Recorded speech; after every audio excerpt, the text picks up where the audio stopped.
సంతానలేమితో బాధపడుతున్న మగవాళ్ళకి హార్మోన్ టెస్ట్లు ఎప్పుడు అవసరం, అందరికీ చేయాల్సిన అవసరం ఉందా లేదా అనేది కొంతమంది పేషెంట్స్ ఒక డౌట్.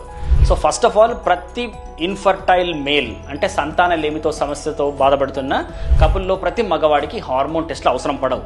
ఎవరికైతే వీర్యకణాల యొక్క కౌంట్ 10 మిలియన్ కంటే తక్కువ ఉంటుందో వాళ్ళలో మనం మామూలుగా ఈ హార్మోన్ టెస్ట్ అవి చెప్తుంటాం. సో చెప్పినప్పుడు మ్యాక్సిమం మనం ఏం చెప్తుంటాము, ఒకటి టెస్టోస్టిరోన్, ఎఫ్ఎస్హెచ్, ఎల్హెచ్, ఈస్ట్రేడియల్, ప్రొలాక్టిన్, ఈ 5 టెస్ట్లే మనం ముఖ్యంగా చెప్తుంటాం. వీటికి కూడా మనం చెప్పాల్సిన కొన్ని జాగ్రత్తలు ఏంటి, టెస్టోస్టిరోన్ హార్మోన్ శాంపుల్ ఇచ్చినప్పుడు మాత్రం పేషెంట్ ఫాస్టింగ్లో ఉండాలి అండ్ పొద్దున పూట 7 నుంచి 9 మధ్యలోనే శాంపుల్ ఇవ్వాలి. ఇలా కాకుండా మిగతా శాంపుల్స్ మాత్రం వాళ్ళకి వీలున్నప్పుడు ఎప్పుడన్నా ఇచ్చుకోవచ్చు. సో ప్రతి ఇన్ఫర్టైల్ మేల్కి హార్మోన్ టెస్ట్లు అవసరం పడవు. పడ్డప్పుడు మాత్రం వాళ్ళకి 10 మిలియన్ కౌంట్ కంటే తక్కువ ఉన్నప్పుడు మాత్రమే మనం ఈ టెస్ట్ చెప్తుంటాం. దానికి కావాల్సిన తీసుకోవాల్సిన జాగ్రత్తలు మాత్రం ఇవే.